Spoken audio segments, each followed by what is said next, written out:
Well, of course, it's the AgroTeller show here, coming to you straight.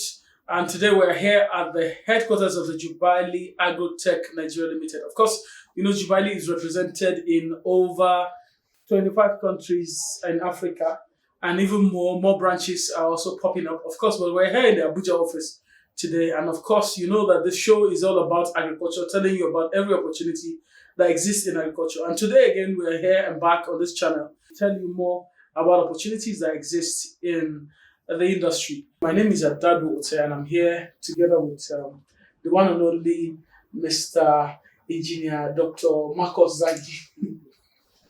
Why are you laughing? I mean, there's so much title, there's so much that Mr. Marcus does. He's in the farm, he's doing technical.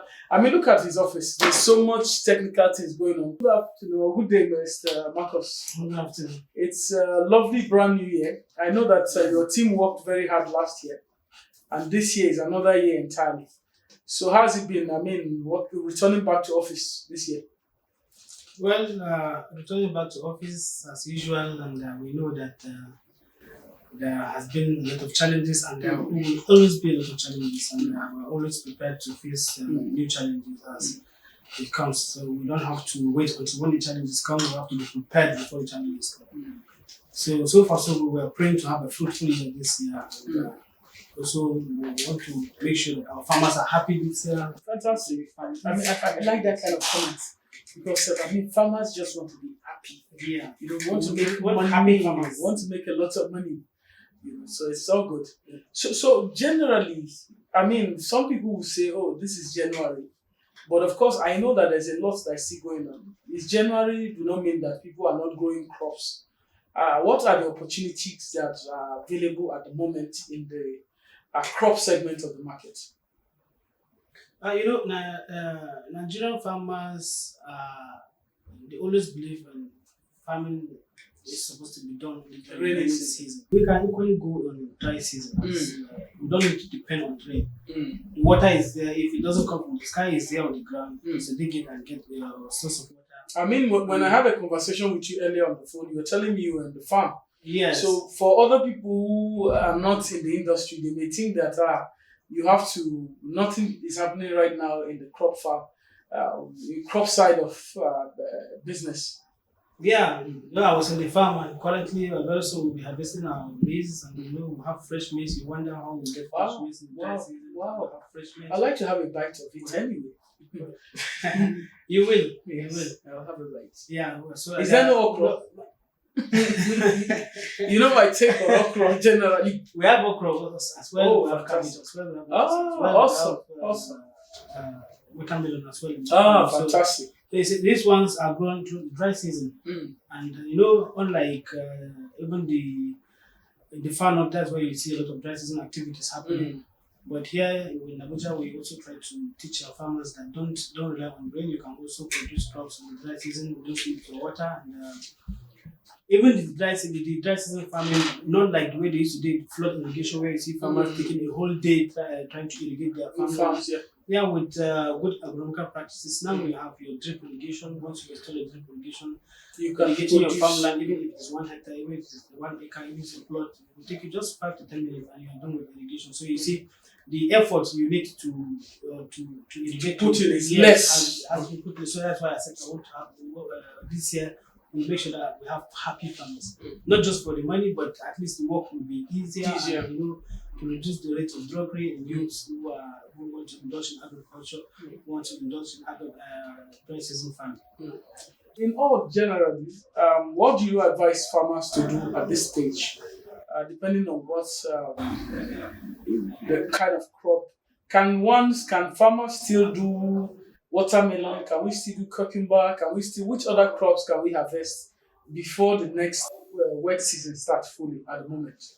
Yeah, we have 4 months before we expect the first rain in Nigeria, so we can still go for good varieties which are 75 to 90 days, so we can still. So for maize, we can get to 75 hybrid variety. varieties. Yeah. Yes, good seeds, not grain, as I always say. Yeah, good seed. For hybrid seed. Yes. Certified one. Yes, they can have 99% germination, and they know that these seeds are disease free. So you have hybrid seed that can maturity days within 75 to 90 days. Yes, you can still go into that. And also, at Jubilee Agrotech now, we have a lot of irrigation materials which we are trying to teach farmers that yes, we can still harvest a lot of crops, we can still make money in the dry season, not just in the rainy season. And also, we have good varieties of seed now that farmers can buy and can plant them, and definitely they will achieve their maximum yield at the end of the production cycle. So, what are the kind of crops can farmers take advantage of in this season before we go into the next farming or wet season properly?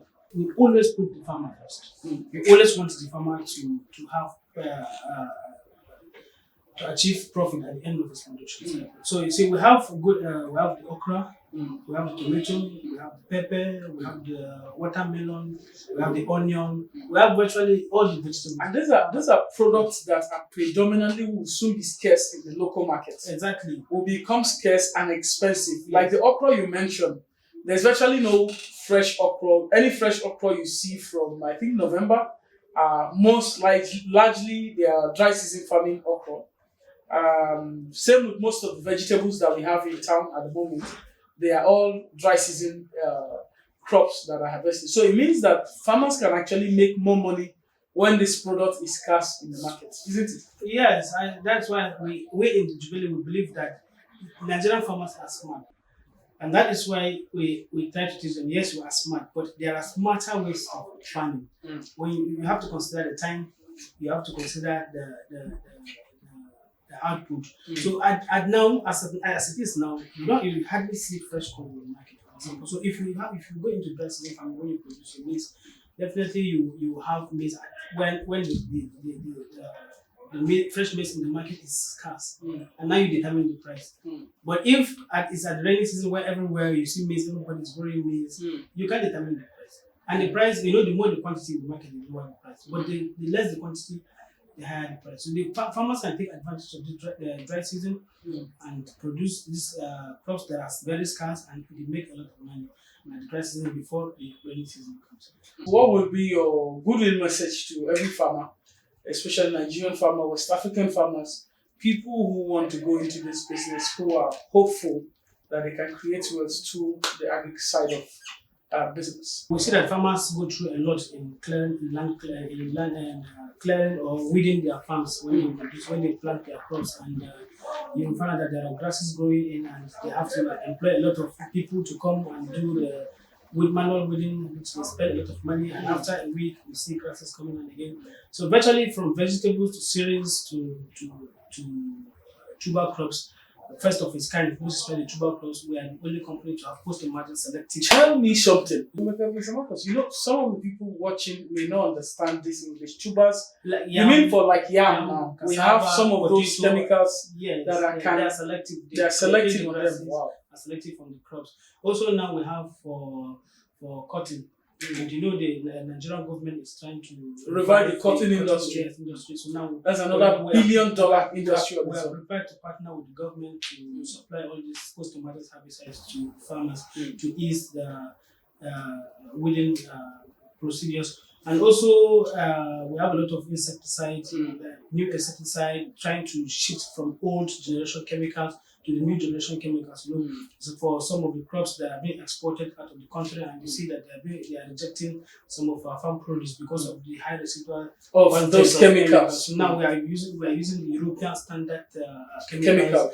Yes, which farmers can use, and also organic chemicals. So when we use these chemicals for our yam and beans and cowpea and all of that, they cannot be rejected by all these countries. Yes. Some of them I've taken them. I have personal beef with some of them because really, it's been a national disgrace. It's unfair how they treated most of our farmers generally. Yeah, so you see, we at Jubilee, we're not looking at the money aspect, but trying to teach the farmers, how to keep to that standard.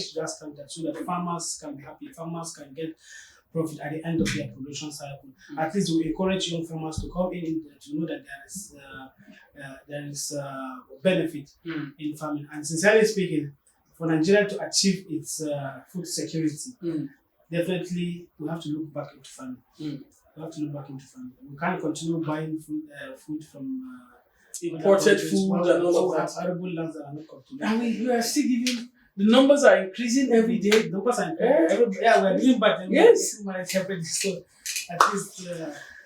Yeah, it's a lot of burden in terms of demand general, and that's why I tell a lot of farmers, instead of killing ourselves over wanting to produce something for the whole world, can we just feed ourselves as a people first? Yes. Let's have enough food first in Nigeria or in West Africa.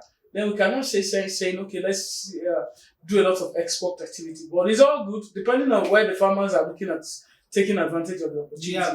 So also, we don't just look at tomato farmers or onion farmers or maize farmers.